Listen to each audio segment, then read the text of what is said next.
भगवान फिर उसकी गति क्या होगी? आपने तो स्पष्ट कह दिया कि जिसका मन वश में नहीं, जिसकी इंद्रियां वश में नहीं, उसके लिए योग प्राप्त होना कठिन, अर्थात भगवत प्राप्ति होना कठिन है। जो तत्परता पूर्वक संयमित होकर अपने मन को वश में कर ले, वो सुख पूर्वक भगवत प्राप्ति कर सकता है। पर उस साधक की क्या गति होगी जिसका मन, बुद्धि, चित्त, अहंकार ये वश में नहीं है, और वो साधना करता है, नाम जप करता है, सत्संग करता है, स्वाध्याय करता है, पर इंद्रिय विजयी नहीं है, मन विजयी नहीं है। अंतिम समय उसकी भगवत स्थिति नहीं रहेगी, क्योंकि वो मन विजयी नहीं है, विषयाशक्ति है, असावधानी है, अंतकाल में मन परमात्मा में नहीं लगा, विचलित हो गया, साधन से हट गया, परमात्मा की प्राप्ति नहीं हुई। तो हे कृष्ण, कृष्ण सबको आकर्षित करने वाले, हे भगवान, आप ही जान सकते हो, इस प्रश्न का उत्तर आप ही दे सकते हो कि उसकी क्या गति होगी। तात्पर्य है कि वो नरक तो जाएगा नहीं, क्योंकि नाम जप करता है। थोड़ा भी नाम जप करता है तो नरक नहीं जाएगा, थोड़ी भी भक्ति करता है तो नरक नहीं जाएगा।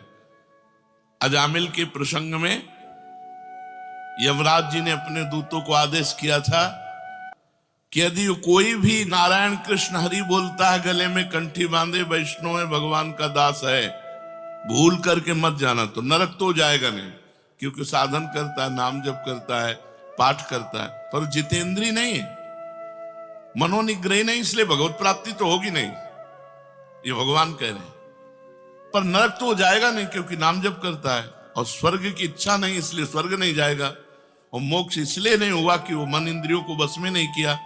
तो उसकी गति क्या होगी? काम गतिम कृष्ण गच्छति, वो किस गति को प्राप्त होगा? कश्चिन्नो भय विभ्रष्टस् छिन्ना भ्रमिव नश्यति अप्रतिष्ठो महाबाहो विमूढ़ो ब्रह्मणा पथि।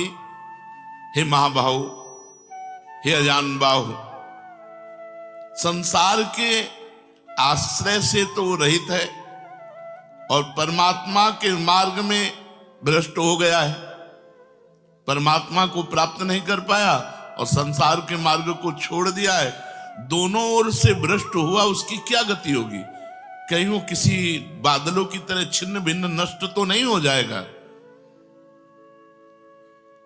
दोनों ओर से भ्रष्ट हुआ, अर्थात संसार मिला नहीं, परमार्थ में भगवान मिले नहीं, तो उसका समय जो परमार्थ में गया, जो भजन साधन में गया, वो सब बेकार हो गया, क्योंकि आपकी तो प्राप्ति हुई नहीं। एतन्मे संशयम कृष्ण छेतुर्मर्हस्य शेषतः त्वदन्या संशयस्यास्य छेता नाहुपपद्यते।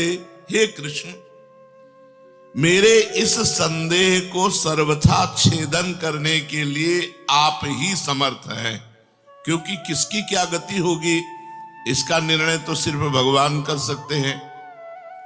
इस संशय का छेदन करने के लिए आपके सिवाय इस सृष्टि में दूसरा कोई नहीं हो सकता, इसलिए आप का गति कृष्ण, उसकी क्या गति होगी?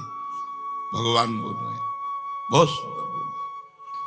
पार्थ नैवेह नामुत्र विनाशस्तस्य विद्यते नहि कल्याण कृत कश्चित् दुर्गतिम तात गच्छति। पहली बात है कि उसकी दुर्गति नहीं होगी, ये तो बस पक्की मान लो। वो नरक नहीं जाएगा, वो स्वर्ग नहीं जाएगा, मोक्ष नहीं होगा, लेकिन उनकी दुर्गति भी नहीं होगी। ऐसा नहीं है कि वो दुर्गति को प्राप्त हो जाए। जिसको अंतकाल में भगवान का स्मरण नहीं होता, उसका कहीं पतन तो नहीं हो जाता? अर्जुन का पूछना था। इस बात को लेकर के बहुत व्याकुलता थी कि बेचारा साधन कर रहा है, इंद्रियां बस में नहीं, मन में बस में नहीं, तो अंत समय भगवान का स्मरण नहीं होगा तो उसकी दुर्गति हो जाएगी। तो भगवान कह रहे पार्थ नैवेह नामुत्र विनाशस्तस्य विद्यते। हे पृथानंदन, सच्चे हृदय से जुड़ा था, भगवान जुड़ना देखते। रहत न प्रभु चित चूक किए की, करत सुरत सै बार हिए की। भगवान उसकी क्रियाओं को नहीं देखते, उसके चित्त को देखा, हृदय की बात देखी। वो भगवान से जुड़ना चाहता है, वो भगवान को प्यार करना चाहता है, वो भगवान से मिलना चाहता है, पर इंद्रियां वश में ना होने के कारण, मन वश में ना होने के कारण बार बार वो विषयों में फिसल जाता है, बार बार भोगों में पतित हो जाता है। तो भगवान उसका पतित होना नहीं देखते, भगवान उसका चित्त से जुड़ना देखते हैं। रहत न प्रभु चित्त चूक किए की, करत सुरत सैबार हिए की। हृदय की बात देखते, सच्चे हृदय से भगवान में जुड़ना चाहता था। अब उसका पतन नहीं हो सकता, मरने के बाद भी पतन नहीं हो सकता। जितनी उसकी स्थिति भजन में बन गई है, उसके नीचे वो गिर ही नहीं सकता। बहुत बढ़िया बात है। हमारा अगर 100 नाम जप हो गया है तो 101 से चलेगा अगले जन्म में, 99 से नहीं चलेगा। जिसकी जितनी भजन में स्थिति हो गई है, उससे वो नीचे वो नहीं गिर सकता। देखो, पहली बात तो दुर्गति हो नहीं सकती, नरक जाना नहीं है, स्वर्ग जाना नहीं है, दुर्गति होनी नहीं है। आगे भगवान बताएंगे उसकी गति क्या होगी। उसकी साधना जितनी है वो कभी नष्ट नहीं हो सकती।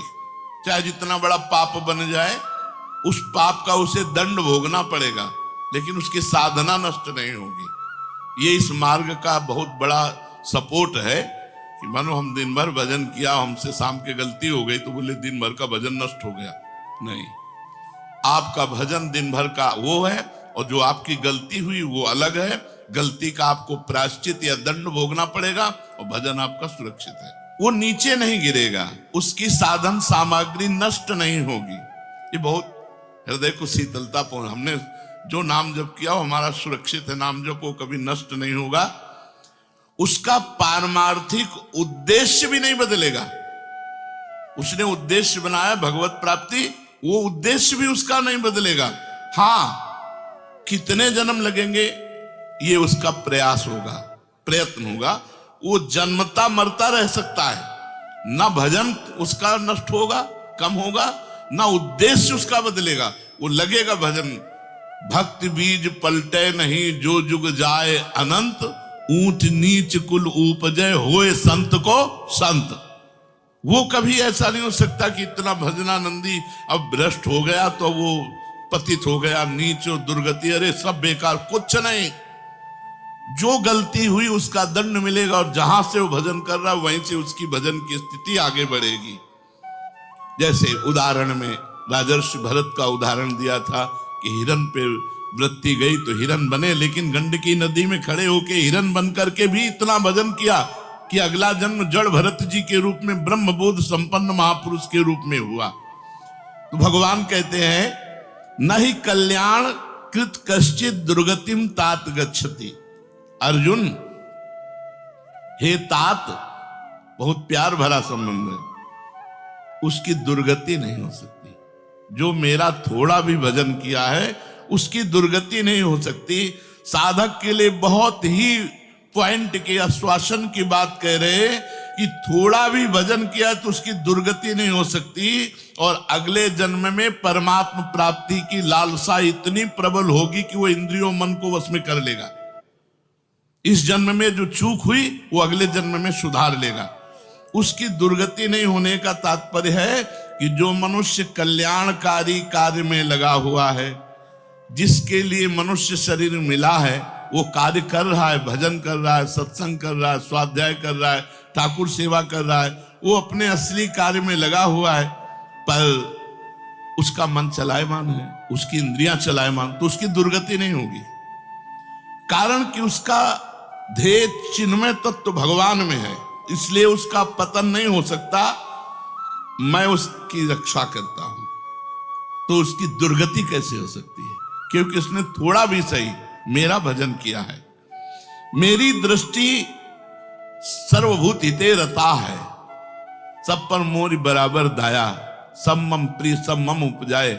मैं सबको प्यार करता हूं, फिर जो मनुष्य मेरी तरफ चल पड़ा,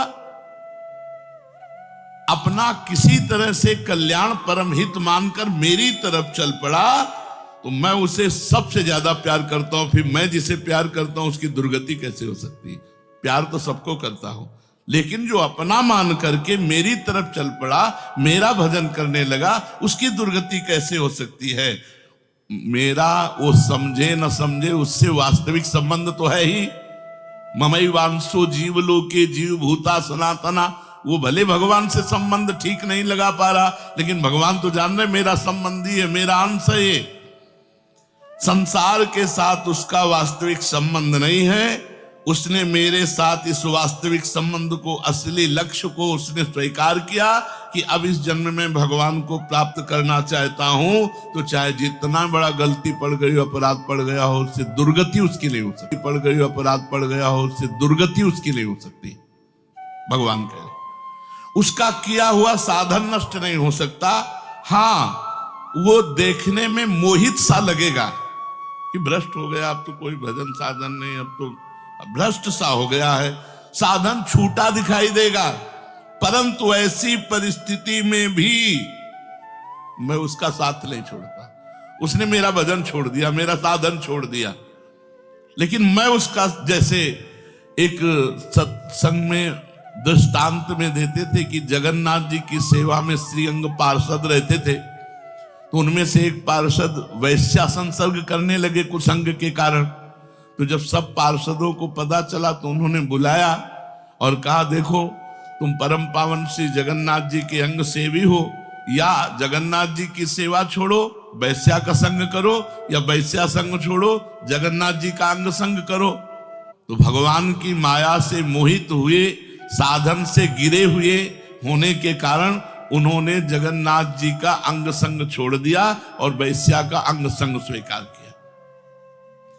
आश्चर्य की बात कि जब उनका शरीर पूरा हुआ, वैश्यागामी जो अंग संग सेवी थे, तो जब शरीर पूरा हुआ तो जगन्नाथ जी ने स्वप्न में अपने पार्षदों को आदेश किया कि उसकी अंत्येष्टि क्रिया हमारे पार्षदों जैसी की जाए।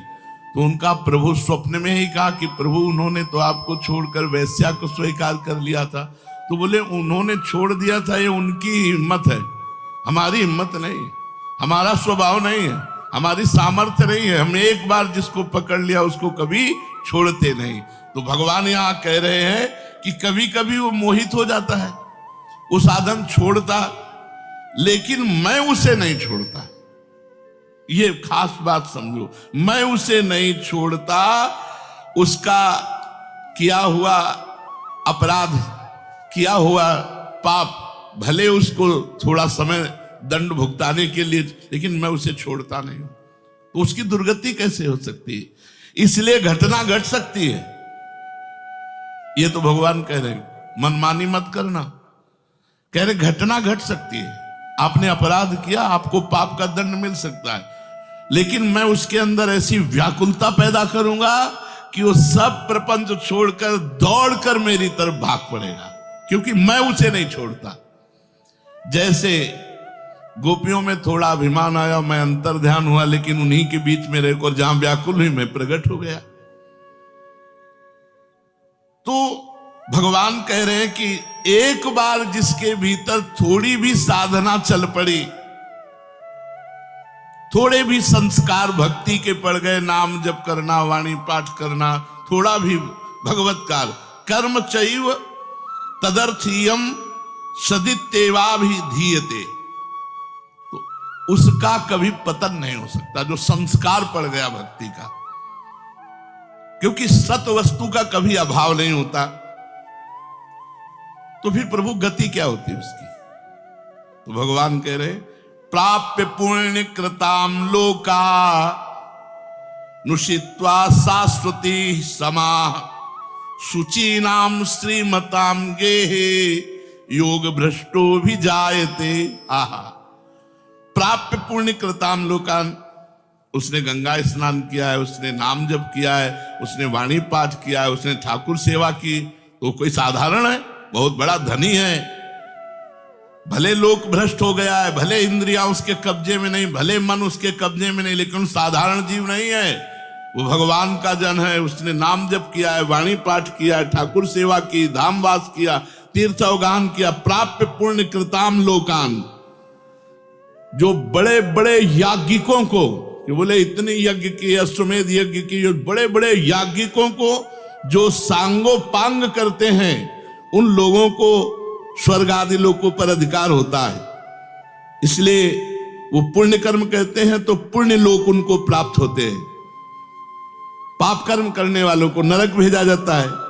परंतु साधक पुण्य कर्म थोड़े किए, भजन किए, तो जैसे किसी रास्ते में चल के उसकी वीआईपी व्यवस्था की जाए, ऐसी व्यवस्था उसकी होती है स्वर्ग में।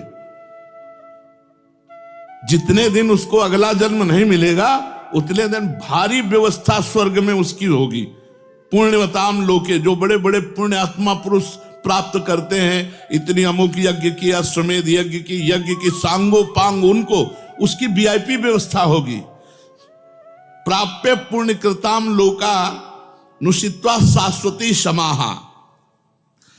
उसको शुभ कर्म का परिश्रम, बड़े बड़े परिश्रम करके जो स्वर्ग आदि के भोग प्राप्त करते हैं, उसे न प्रार्थना करनी पड़ी है, न शुभ कर्म करना पड़ा है, न यज्ञ आदि कर्मों का सांगोपांग अनुष्ठान करना पड़ा है, उसकी ना स्वर्ग की चाह है, तो उसकी व्यवस्था होगी।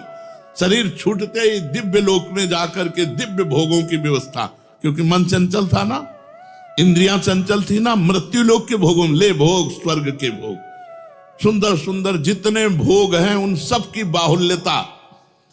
वहां भोगों की जो वासना बनी थी उसके अनुसार भोग। मान लो स्त्री की तो एक से एक अप्सरा, दुनिया का सब वैभव स्वर्ग में विराजमान है, त्रिभुवन में खूब भोगने के लिए सब एकत्रित कर दिया। क्योंकि भजनानंदी कोई साधारण थोड़ी है, उसकी वीआईपी व्यवस्था हुई। अब अंत समय से साधन में विचलित मना हो जाने के कारण जो बड़े बड़े परिश्रमों से, पुण्यों से प्राप्त होता है, वो ऐसे स्वाभाविक रूप से रास्ते में प्राप्त हो रहा है। ये उसकी गति नहीं है, ये अयाचिक वृत्ति से उसकी वीआईपी व्यवस्था है कि अब ले जा रहे हैं तो रास्ते में ऐसे थोड़ी कि कोड़ा मारते, पानी भी नहीं पिया रहे, धूप में ले जा, नहीं, सीधे उसको आनंद पूर्वक स्वर्ग आदि लोगों की दिव्य भोग वृत्तियां, जिन भोगों के लिए वो विचलित रहा है मनुष्य साधना करते समय, वो सारे भोग उसको वहां प्राप्त होंगे। वहां रहने पर इतना भोग दिलाया जाता है कि उसकी अरुचि हो जाती है स्वर्ग के भोगों से। मर्तलोक में आके दोबारा फंसेगा क्या? स्वर्ग के भोगों से अरुचि हो जाती है। जहां आसक्ति रही है वो भोग ही भोग उसको व्यवस्था कर दी जाती है, वो घृणा हो जाती है उसको स्वर्ग में ही भोगों से। इतनी वीआईपी व्यवस्था, क्योंकि अंदर से तो भजन था, उद्देश्य भगवान की प्राप्ति का था, तो स्वर्ग आदि के भोग भोगने पर उसे घृणा हो जाती है। वो अपनी वासना जो अंदर थी, जिनके कारण इंद्रियों मन को जीत नहीं पाया, वो देख लेता है, अरे अब ये तो मर्त्य लोक के भोग है, स्वर्ग के भोग, उसको वहां उसके अंदर घृणा हो जाती है। उसित्वा शाश्वती क्षमा, फिर उसे और ऊंचे लोकों में, अगर समय है अभी, तप लोक, जन लोक, महालोक, ब्रह्म लोक, ऐसे महान लोकों में उसे ऊंचे के लोकों में भेजा जाता है। और वहां भी इसलिए भेजा जाता है कि यहाँ के स्वर्ग के भोगों से रुचि, अब यहाँ के ब्रह्म लोक के भोग देख ले। भजन का फल है ब्रह्मादिक के भोग सब विषम लागत ताई, नारायण ब्रज चंद की लगन लगी है जाई। जब ठाकुर जी से मिलने की चाह लग जाती तो यही इसी शरीर में ब्रह्मादिक के भोगों से भी वैराग्य हो जाता है। भोग भोगने के उद्देश्य से नहीं, जो भोग भोगने के उद्देश्य से जाते हैं उनके पुण्य क्षीण होने पर फिर वो लौटकर मृत्यु लोक में आते हैं, इसलिए वो सीमित वर्षों तक स्वर्ग लोक आदि में रहते हैं। परंतु जिसका उद्देश्य भोग नहीं भजन था और योग भ्रष्ट हो गया है सूक्ष्म वासना के कारण, तो स्वर्ग आदि लोकों में जाएगा, उसका भजन नहीं क्षीण होगा। जैसे पुण्य आत्मा स्वर्ग गया, भोग भोगा, तो उसका पुण्य क्षीण होगा, लेकिन इसका नहीं, इसका तो स्टॉक है, ये तो भागवतिक व्यवस्था है उसकी, ये ब्याज की व्यवस्था है। मूल तो ऐसे ही साधन संपत्ति है। देख लो, कोई घाटे का सौदा नहीं, वीआईपी व्यवस्था होगी। मरने के भी बाद अगर चूक हो गई तो, और चूक ना हुई तो सीधे निकुंज चलना है। वैसे यहां चूक हो जाए तो भी निकुंज जाना है, क्योंकि वृंदावन धाम है ना, अगर यहां शरीर छूटेगा तो यहां स्वर्ग थोड़ी ले जाएंगे, देवताओं का प्रवेश है नहीं, यहां तो वृंदा सखी सहचरियों का है। वो बहुत वर्षों तक उसके भोग सुविधा की सीमा नहीं रहती, ऐसी व्यवस्था होती है। अच्छा, जो भोग भोगने के उद्देश्य से ऊंचे लोकों में जाते हैं उनको फिर पतित होना पड़ता है, लेकिन ये योग भ्रष्ट जब ऊंचे लोकों में जाता है तो पतित नहीं होता, उसकी साधन संपत्ति प्रकाशित रहती है ज्यों की त्यों, और उसका सद्भाव जागृत रहता है। सब मिथ्या है, भगवान मिथ्या करवाते करवाते ब्रह्मलोक तक के भोगों का मिथ्या। अब उन सुख भोगों को भोगने के बाद शुचि नाम श्रीमताम गेहे योग भ्रष्टो भी जाते। अब यहां जब प्रकट हुआ, कब उसका जन्म होगा? कोई सीमा रखी जाती है? अरुचि सीमा रखी जाती है। जब तक उसे भोगों में अरुचि नहीं होगी तब तक ऊपर के लोगों को भोगों में उसे रखा जाएगा। नरक वरक तो जाने की बात नहीं, वीआईपी भोग। जब अरुचि हो गई, अरुचि होगी ही, क्योंकि वो भगवान का भजन करता रहा है। वो ऐसा नहीं कि अब विश्राम मान ले कि अब अप्सरा मिल गई, विमान मिल गया, स्वर्ग मिल गया, अब यही नहीं। उसकी यात्रा नहीं रुकेगी, उसका भजन उसको कचुटेगा, उसके अंदर जलन पैदा होगी, अशांति हो जाएगी। ये सब भोग नहीं चाहिए, मुझे भगवान चाहिए, चलो ब्रह्मलोक, वहां भी ये नहीं चाहिए। तो अब शुचि नाम श्रीमताम गेहे योग भ्रष्टो भी जायते। अब योग भ्रष्ट जब मृत्यु लोक में लौटा तो जगत पूज्य घर में पैदा हुआ। जगत पूज्य घर में श्रीमान, सारा संसार जिसे झुके, ऐसे घरों में पैदा, उच्च कुल, भक्ति संपन्न। श्रीमान का मतलब होता है, एक लौकिक शब्द होता है वैभव संपन्न, लेकिन भागवतिक वैभव संपन्न महापुरुषों के घर में उसका जन्म होता है। और लौटने का कारण जो है, उस कारण को भगवान जानते हैं, उसकी बहुतायत कर देते हैं। स्वर्ग भोगा, ब्रह्मलोक के भोग भोगे, और यहां सारे भोग उसके दे दे, ये ले, अरे भगवान का दास है कोई और, ये ले, ऐसे घर में पैदा किया। अब उसकी जो साधन संपत्ति उसको खोल देते हैं, अभी तक बंद रखा, हानि नहीं हो सकती। अब जो ही जन्म हुआ, जैसे अपने लोग अब जो ही स्कूल जाते, स्कूल से पढ़ के आते, लगता है माँ नहीं टिकेगी, पिता नहीं टिकेंगे, सब मरेंगे, तो मेरा साथी कौन है, मेरे जीवन का लक्ष्य क्या है, क्या यही उद्देश्य है? बस बैठ जाते एकांत में, और संत जन आते थे, वो श्री राम जय राम जय जय राम, श्री राम जय, कीर्तन कराते थे तो वही याद था, श्री राम जय राम जय जय राम, श्री राम जय राम जय जय राम। बस नाम जप करना निश्चय हो गया। 13 वर्ष के उसको भागो। ये देखो, उत्तम कुल ब्राह्मण के घर में, और पूरे साधु महात्माओं का सानिध्य, और पिता पूरे स्वयं महात्मा, नंगे पैर हल जोतते, बड़ी कठिन परिश्रम के द्वारा वो उदर पोषण करते। और संत महात्मा 8-8, 10-10 संत महात्मा दरवाजे पर। बच्चापन से ही क्या बन, अब मुझे संसार से भाग, किसी ने हमें सिखाया नहीं, भागो संसार से और भगवान की प्राप्ति करो। तो मनुष्य जन्म में जे ही जन्म लिया से साधन संपत्ति खोल दी गई। अब वो साधन में एकदम चिपक गया, क्योंकि पीछे जहां चूक हुई थी वो ऊपर से नीचे तक सब समुदाय भोगों का देख लिया। अब उसका अंतःकरण साधना से परिपूर्ण होने लगा। वो जो अंकित संस्कार भोगों के थे वो अरुचि पैदा हो गई। योग भ्रष्ट, फिर क्या उसका पतन हो जाएगा।